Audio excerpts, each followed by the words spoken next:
Hi friends, welcome back. This is your Arul. சரி வாங்க நம்ம வீடியோக்குள்ளே போவோம். என்னடா நம்ம அரவிந்த் வந்து விஜய் கிட்ட கெஞ்சிட்டு இருக்காரு. ஆமாங்க, ஏன்னா அரவிந்துக்கு எப்பவுமே அவரோட குணம் வந்துட்டு எப்படின்னா ஒரு ஸ்வீட் அண்ட் க்யூட் அண்ட் குணங்க. அது எப்படி சொல்கிறதுன்னு சொல்லிட்டு எனக்கு தெரியல. ஸோ உங்களுக்கு தெரிஞ்ச கமெண்ட் செக்ஷனில் கமெண்ட் பண்ணுங்கள். அதனால் என்னாச்சுன்னா நம்ம மல்லி போயிட்டு விஜய் அடித்து துரத்துனதுக்கப்புறம் நம்ம அரவிந்த் கிட்ட போயிட்டு கெஞ்சுறாங்க. இப்படி தான் ஆச்சு, இந்த மாதிரி நான் வெண்பாவை பார்க்க போனேன், ஆனால் என்ன அவங்க உள்ள வீட்டில் நீங்கள் வந்து ஏதாவது சொல்லி என்ன பார்க்க விட்டுறீங்களா அப்படின்னு கேட்க, இந்த மல்லியோட க்யூட் ரியாக்ஷனில் சோகமாக அழுந்துட்டு கேட்டோடனே நம்ம அரவிந்துக்கு என்ன பண்ணுறது தெரியல, அப்படியே சுருன்னு வந்துச்சுங்க கோவம்.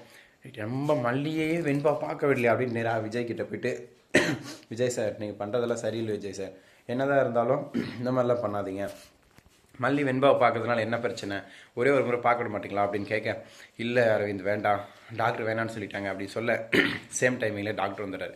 ஏன் டாக்டர் இவங்க வெண்பாவை பார்க்கக்கூடாதா, நீங்கள் தான் சொன்னீங்களா, என்னாச்சு, இவங்க தான் இவங்களுக்கு கேர் டேக்கர் அம்மாவாக இருந்தாங்க, வெண்பாவுக்கும் மல்லிக்கும் அப்படி ஒரு பாண்டிங் இருக்குது, அம்மா பொண்ணு பாண்டிங்.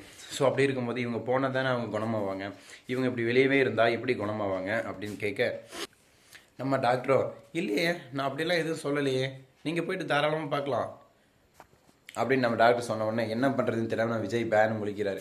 ஏன் விஜய் சார் என்னாச்சு, ஏன் மல்லியை பார்க்க அலோவ் பண்ண மாட்டேறீங்க, மறுபடியும் இவங்க பார்த்தா எதனா பிரச்சனை நினைக்கிறீங்களா, நான் எதுவும் சொல்ல மாட்டேன், இவன் தாராளமாக பார்க்கட்டும், யார் எதுவும் வீட்டில் இருக்கிற 1000 பேர் 1000 சொல்லுவானா, எதையும் நம்புறதா இல்லை, உங்களை பற்றி எனக்கு தெரியாதா அப்படின்னு சொல்லிட்டு நம்ம அரவிந்த் சொல்ல, விஜய் என்ன பண்ணுறது தெரியாமல் அப்படியே தவிக்கிறாருங்க. நல்ல வேலைங்க இந்த டைமில் நம்ம ரஞ்சிதாவும் அவங்க அம்மாவும் கொஞ்சம் வெளியில் போயிருக்காங்க. எங்கன்னா டீ கூட குடிக்க போச்சிங்களோ, சோறு திங்க போச்சிங்களோ, எதுக்கு போச்சிங்கன்னே தெரில. பட் அவங்களை நான் இன்சல்ட் பண்ண வரலைங்க. பசிங்கிறது ஒரு மனுஷனுக்கு இருக்குது, எல்லோரும் சாப்பிடணும், ஓகேங்களா. பட் அந்த கேரக்டருக்குள்ளே போனால் திட்டி தான் ஆகணும். நான் திட்டாமல் அவங்கள பற்றி க்யூட்டாக அழகாக சொன்னால் நீங்கள் பார்க்க மாட்டீங்க, காண்டாயிடுவீங்க. ஸோ அதனால தான் அப்படி பேசுகிறேன். சரி ஓகே, அவங்க வீடியோக்குள்ளே போவோம். இப்படி ஒரு பக்கம் போயிட்டுருக்கேன்.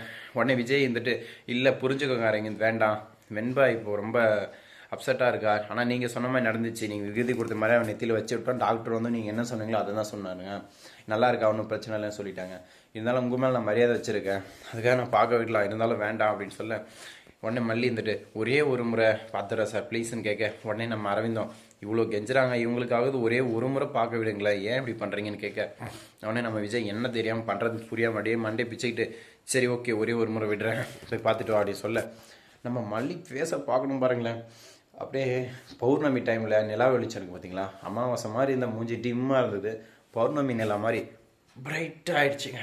அப்படியே பார்க்கவே மாஸ் பர்ஃபார்மன்ஸ் அந்தளவுக்கு அழகாக இருந்துச்சு. அதுக்கப்புறம் உள்ளே போயிட்டு வெண்பான்னு கதறி கட்டி பிடிச்சி அழுதுட்டு, ஆனால் நம்ம வெண்பா குட்டி மயக்கத்தில் இருக்காங்க. மயக்கத்துலேயும் லைட்டாக மல்லியம்மான்னு கொடுக்குறேன். அந்த சவுண்ட் எல்லாம் கேட்டோடனே மல்லிக்கு அழுகாச்சு அதிகம் ஆகிடுச்சிங்க. இதை பார்த்தோன்னே எனக்கு ஃபீலிங்ஸ் ரொம்ப ஓவர் ஆகிடுச்சு. சரி ஓகே நண்பர்களே, என்னோட வீடியோ பிடிச்சத மறக்காமல் சப்ஸ்கிரைப், லைக் அண்ட் ஷேர் பண்ணுங்கள். இன்னொரு முக்கியமான விஷயம் இருக்குது, அதை அடுத்த வீடியோவில் அப்லோட் பண்ணுறேன், மறக்காமல் பாருங்கள். Thank you so much. Tata, see you, bye bye.